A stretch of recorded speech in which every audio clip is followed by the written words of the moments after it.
দি believer Bangla নামক চ্যানেলের admin সে 3 দিন পূর্বে একটি পোস্ট করেছে তার ইউটিউব চ্যানেলে।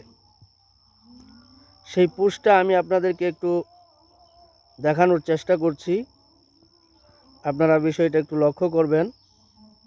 এই যে দি বিলিভার বাংলা দেখতে পাচ্ছেন, এই যে দি বিলিভার বাংলা পোস্টটা কি করেছে, কওমি দেওবন্দিরা কি খতমে নবুয়াতে বিশ্বাস করে, মানে কওমি ওলামা হজরতদের ব্যাপারে তার সন্দেহ রয়েছে আর কি। এই প্রশ্নের উত্তর দিচ্ছে কিভাবে, সুন্নি বেরলভী ফিরকার প্রধান ইমাম আহমদ রেজা খান বেরলভী, যাকে আলা হজরত বলা হয়, তিনি 1906 খ্রিস্টাব্দে মক্কা মদিনার 36 জন আলেম এবং তৎকালীন হিন্দুস্তানের 360 জন আলেমের স্বাক্ষর ও সমর্থন আদায় করে হুসামুল হারামাইন বা হারামাইনের তরবারি নামে একটি বই প্রকাশ করেন। হুসামুল হারামাইন অর্থ মক্কা মদিনার তলোয়ার। এই কিতাবে তিনি গোলাম আহমদ কাদিয়ানী সহ 4 জন দেওবন্দি আলেমের নির্দিষ্ট বাক্য ও বিবৃতিকে কুফরি বলে সাব্যস্ত করেন। অর্থাৎ দেওবন্দি আলেমদেরকেও নাকি কুফরির ফতোয়া দেওয়া হয়েছে। আচ্ছা, দেওবন্দি আলেমদেরকে কেন কুফরির ফতোয়া দেওয়া হয়েছে? হজরত কাসেম নানতুবি রহমতুল্লাহি আলাই, যিনি বানিয়ে দেওবন্দ অর্থাৎ দেওবন্দ মাদ্রাসার প্রতিষ্ঠাতা বললেই চলে, সেই বানিয়ে দেওবন্দ একটি কিতাব লিপিবদ্ধ করেছিলেন। সেই কিতাবের নাম হচ্ছে তাহযীরুন নাস, উর্দুতে আপনারা পেয়ে যাবেন। এই যে এখানে একটা স্ক্রিন দিয়েছে এই দি বিলিভার বাংলা চ্যানেলের অ্যাডমিন মাথামোটা আলামিন।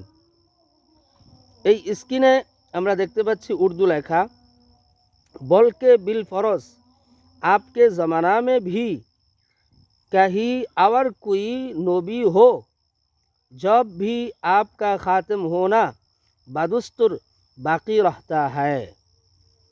এখানে বলা হচ্ছে বরং যদিও মেনে নেই রসুল সাল্লাল্লাহু আলাইহি ওয়াসাল্লামের জমানাতেও কোনো নবী বিদ্যমান থাকে, উপস্থিত থাকে, তথাপিও রসুল সাল্লাল্লাহু আলাইহি ওয়াসাল্লামের খতমে নবুয়াত বাদুস্তুর বাকি রহতা হয়, মানে আল্লাহর রসুলের খতমে নবুয়াতের ব্যাপারে কোনো ধরনের ত্রুটি বিচ্যুতি ঘটবে না। এই কথা বলে নাকি কাসেম নানতুবি রহমতুল্লাহি আলাই খতমে নবুয়াতের ব্যাপারটাকে শিথিল করে দিয়েছেন। অর্থাৎ আল্লাহর রসুল সাল্লাল্লাহু আলাইহি ওয়াসাল্লামের মাধ্যমে নবুয়াতির দরজা বন্ধ হয় নাই, বরং আরও একাধিক নবী রসুল পৃথিবীতে আসার একটা ইমকান বা সম্ভাবনা রয়েছে, এমনটা এই তাহযীরুন নাসের লেখার মধ্যে নাকি কাসেম নানতুবি রহমতুল্লাহি আলাই বোঝানোর চেষ্টা করেছে। এই কথাটা দিয়েই মূলত এই দি বিলিভার বাংলা নামক চ্যানেলের অ্যাডমিন আলামিন এই পোস্টটা করেছে। আসলে এই পোস্টটা করার পিছনে দি বিলিভার বাংলা নামক চ্যানেলের অ্যাডমিনের রয়েছে ওলামায়ে দেওবন্দ সম্পর্কে একটি বিদ্বেষ। আপনারা জানেন, আগে পরে এই দি বিলিভার বাংলা নামক চ্যানেল থেকে আরও একাধিক পোস্ট এবং একাধিক ভিডিও আপলোড করেছে, যেই ভিডিওগুলো প্রমাণ বহন করে যে দি বিলিভার বাংলা নামক চ্যানেলের অ্যাডমিন সে সম্পূর্ণরূপে আলেম বিদ্বেষী। এর বহু দৃষ্টান্ত আমি আপনাদেরকে দেখাতে পারবো যদি এক এক করে তার ভিডিওগুলো আমরা দেখি। আমি তার ভিউ চ্যানেলে চলে যাই, আমি তার চ্যানেলে গিয়ে দেখি, আমি আপনাদেরকে দেখাই।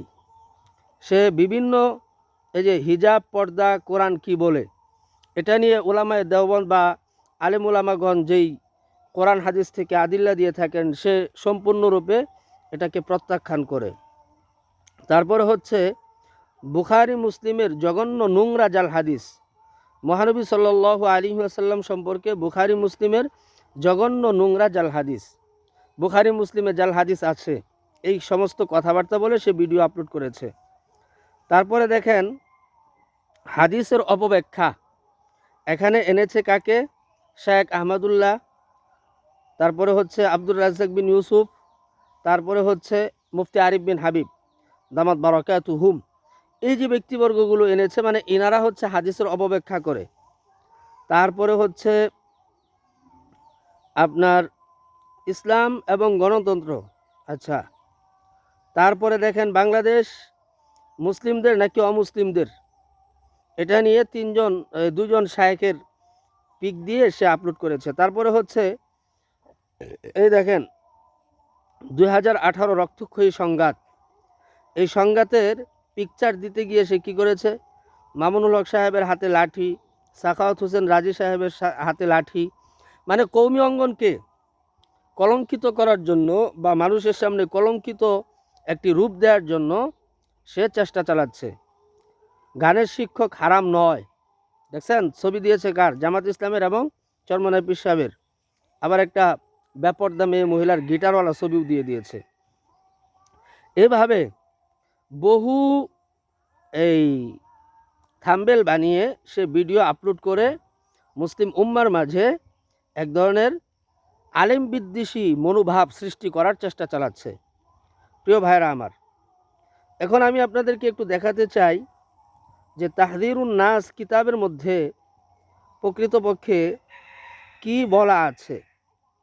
তাহযীরুন নাসের যিনি লেখক আল্লামা কাসেম নানুতুবি রহমতুল্লাহি আলাইহি, উনি সত্যিকার অর্থে কি আপনার আল্লাহ রসুল সাল্লাল্লাহু আলাইহি ওয়াসাল্লামের নবুয়াতকে খতম বা ইখতিতাম মনে করতেন না?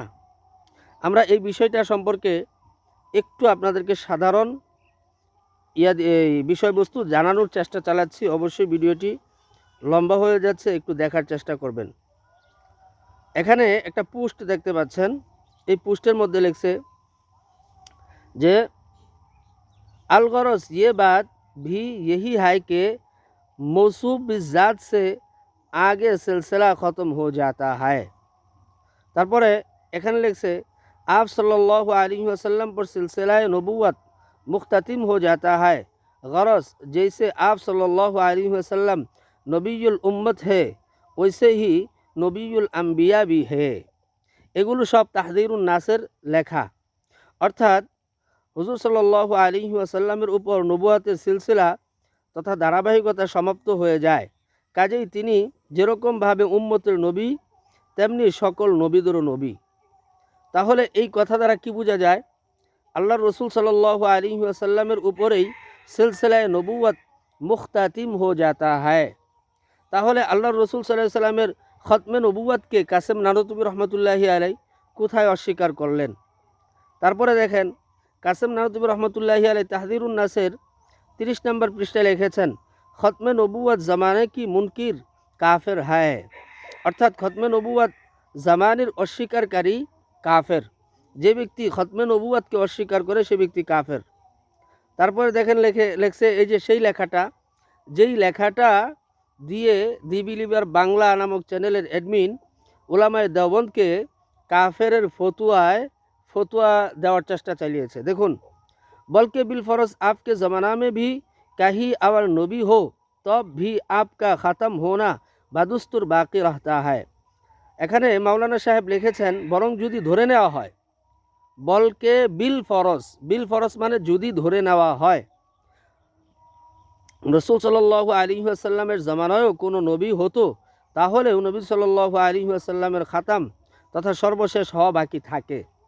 কাসেমি প্রকাশনী দেওবন্দ থেকে প্রকাশিত তাহযীরুন নাস 14 নম্বর পৃষ্ঠার এই লেখাটা এখানে লিখেছেন। এখন বিল ফরজ মানে হচ্ছে যদি ধরে নেওয়া হয়। কথার শুরুতেই বলা হচ্ছে যদিও ধরে নেওয়া হয় মুহাম্মদ সাল্লাল্লাহু আলাইহি সাল্লামের জামানাতেও অন্য কোনো নবী এসেছে, তথাপিও রসুলের খাতাম রসুল সাল্লাল্লাহু আলাইহি সাল্লামের খতমে নবুওয়াতের বিষয়টি বাদুস্তুর অবশিষ্ট থাকে, কোনো সমস্যা থাকে না। এর দৃষ্টান্ত তো কোরআনেও আছে।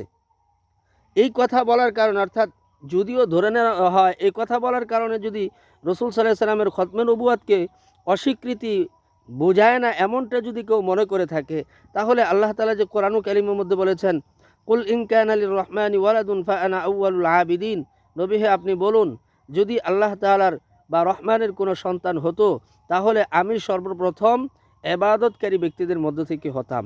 তার মানে কি আল্লাহ তাআলার কি কোনো সন্তানাদি ছিল বা আছে, থাকবে ভবিষ্যতে? অসম্ভব। তাহলে এখানে বলা হচ্ছে যদি আল্লাহর কোনো সন্তান থাকতো তাহলে আমি হতাম তার প্রথম ইবাদতকারী। এই কথার মানে কি? মানে হচ্ছে আল্লাহ তাআলার কোনো সন্তান নেই। এটা হচ্ছে কথার একটা বাগধারা। তো এই সমস্ত এই যে খগেন মগেন মাথা মোটা দি বিলিভার বাংলা নামক চ্যানেলের অ্যাডমিন, আসলে সে কি থেকে কি বুঝে সে নিজেও জানে না, সে নিজেও বুঝে না। একদিন তার লাইভে আমি যুক্ত হয়েছিলাম, যুক্ত হয়ে বেশ কিছু প্রশ্ন করেছিলাম, কিন্তু প্রশ্নের উত্তর দিবে কোত্থেকে? বারবার বলতেছে আপনি আমার ভিডিওগুলো দেখেন, ভিডিওগুলো দেখেন। আরে বেটা, তোর ভিডিওগুলো তো দেখছি। তোর ভিডিওর মধ্যে ওলামায়ে দেওবন্দ বা আলেম বিদ্বেষী যত কথাবার্তা আছে সব তুই চালায় দেস। নিজে বুঝোস না কোরআন, নিজে বুঝোস না হাদিস, অথচ উল্টাপাল্টা যত ধরনের বক্তব্য আছে সেগুলো তুই দিতে থাকস। প্রিয় ভাইয়েরা আমার, আবার দি বিলিভার বাংলা নামক চ্যানেলে কিছু সংখ্যক ভিউয়ার্স আছে, অডিয়েন্স আছে, যারা না বুঝে ছাগলের 3 নাম্বার বাচ্চার মতো শুধু ফালায় আর ফালায়। সে সমস্ত ব্যক্তিদেরকে বলছি, চোখ কান খোলা রেখে তারপরে দি বিলিভার বাংলাকে সমর্থন করুন, নতবা ওই কাদিয়ানীদের পিছনে আপনারাও ঘোষিত হবেন। আপনাদের ঘোষণাও খুব দ্রুতই চলে আসবে, বিশেষ করে হাদিস অস্বীকারীদের ঘোষণা খুব দ্রুত চলে আসবে ইনশাআল্লাহ, যে কাদিয়ানীদের পরপরই এই হাদিস অস্বীকারীরাও কাফের। প্রিয় দর্শক, এই পর্যন্তই আজকে এই বিষয়টা নিয়ে মূলত আলোচনা করেছি। আপনারা যদি আরও বিষয়টা নিয়ে জাস্টিফাই করতে চান অবশ্যই করতে পারেন। আজকে এ পর্যন্তই। ভালো থাকবেন, সুস্থ থাকবেন। আসসালামু আলাইকুম ওয়া রাহমাতুল্লাহ।